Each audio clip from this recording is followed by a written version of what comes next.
Mr. Harsh+Mandar, what is the role of administration in nipping the bud of communal violence or in controlling the violence, communal violence? You want me to speak in English? Yeah. I have worked for many years in the civil service, in the Indian Administrative Service. I've handled riots directly, and after I left them, I've worked a lot with survivors and have studied many riots. I'm completely convinced that any government and any administration is fully empowered by the law and with resources to control any riot of any scale within a few hours. I mean, to be a very large riot, even if one says 24 hours is the limit, I think even 24 hours is too much. But the law enables an administration to control a riot within 24 hours or less. And if any riot goes on for longer than a few hours, and it goes on for days, it goes on for weeks, you can be completely certain that it is done with the active complicity of the state administration. The duties of the state administration, you were asking, really start with prevention. So, and if you want me to give examples of Muzaffarnagar, I can keep illustrating it with Muzaffarnagar if you like, since your report is on Muzaffarnagar. Yes? Should I do that? Right, yes. So let us take Muzaffarnagar and let me illustrate the various stages of what is administration's duty is and what it did not do in Muzaffarnagar. The first is prevention. Now in Muzaffarnagar, we find that in rural Muzaffarnagar, there has never been a communal clash between the Jats and the Muslims living there, ever. Not in 1947, not when the Babri Masjid tensions happened, never. Now, the riot, people who were interested in the riot went there and spread rumors, created a kind of hatred, and the rumors were built around, that there's love jihad happening, that Muslim boy, and in that whole incident, where it was actually just a clash between two young boys in a motorcycle accident belonging to different communities. Giving that a very emotive color of an attack in the way that they did an attack by stalking by Muslim boys of Jat girls and so on, and then and the video, the false video from Pakistan that was circulated. All of this rumor mongering and hatred could have easily been nipped in the bud right in the beginning by placing the facts, doing an immediate investigation. In one day they would have found out that this is not the reality. They could have done the investigation, they should have informed the public. The people who were spreading rumors, now with social media it's actually easier to identify. We know, for instance, the MLA who had placed that false video was arrested almost 20 days, 25 days later, long after the violence was over, and he had done his mischief. So, so those are the kinds of preventive steps that the state administration should have done. So the first duty is prevention. The second duty is control. And what I said earlier, that the state is equipped with full authority and powers and resources to control. So here what happened in Muzaffarnagar was that we have no evidence, anywhere, that when the Mahapanchayat was organized, again they should not have allowed the Mahapanchayat. Once it happened, people started going out and attacking the Muslim settlements.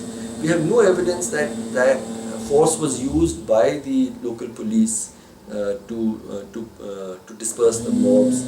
No lathi charge, no firings, no police firings. There's no data whatsoever, with no evidence that this was done. So no steps were taken to control the violence once it happened. Third duty is and to call in the army. The army was called in after lapse of time, but very significantly, the army was not asked to intervene. It was only the marches were done, but they were not given the authority to use force and control the violence. Then the third duty is rescue. Is that people should be immediately, once violence is broken out, people, women, children, people who are worried and frightened should be picked up and taken to a safe space. Again, that did not happen. We have, people in fact tell us that they ran, almost 50,000 people ran.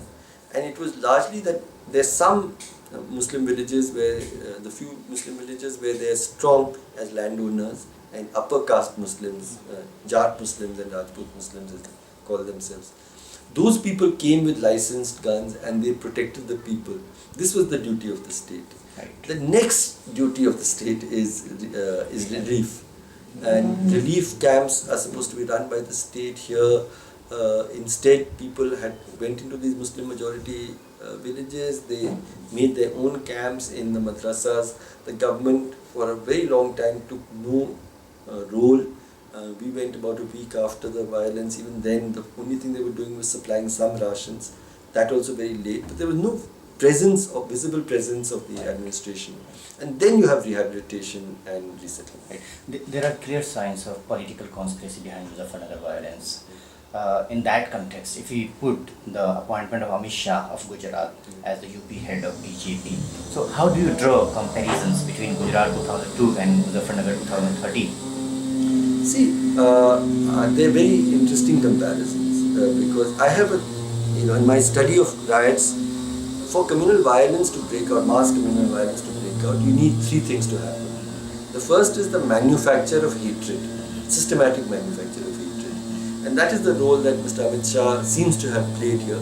The RSS communal organizations played here. They played where you spread falsehoods and rumors to create hatred against a particular community. That's the first step. The second step is the creation. First I said was creation of hatred. The second is the organizing of the violence itself. So having the Mahapanchayat, the people were equipped, they went out, they went and did the attacks. This was all planned. In Gujarat, of course, it was a very large planning, but the evidence was clear. In fact, in 1984 is another case where you see planned. And the third is requirement for violence is a complicit state. And you see, as I have already described, the many ways that the state did not perform its duty. And because of these three, you see these three elements in Gujarat and you see the three elements in Muzaffarnagar. In fact, you see these three elements in any major incident of mass violence. I have found them consistently.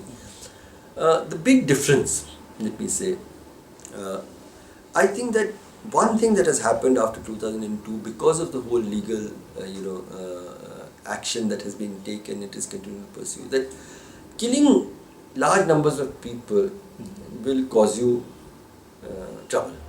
So instead, I've seen the Assam violence and now the Muzaffarnagar violence is following a different pattern, where the number of deaths is much smaller, but the loss of property and the displacement is much higher. So all of Gujarat, there were about 2 lakh people in relief camps. Here in just one district, which is now divided into 2, there are 50,000 people. In Assam, there were 5 lakh people, 500,000 people. So this very large number of people being displaced and terrorized to moving into rural areas, moving people out. And now they're too frightened to come back. And so especially in villages where Muslim households are of a small number and they are landless and they're poor, they may not return. And so you're doing an ethnic cleansing in a sense. That is the new strategy that I'm seeing right. Like in Gujarat, just one minute. Like in Gujarat, in Muzaffarnagar also, several women's bodies were used to terrorize the community. So what would be the legal way out for complete justice to the victims?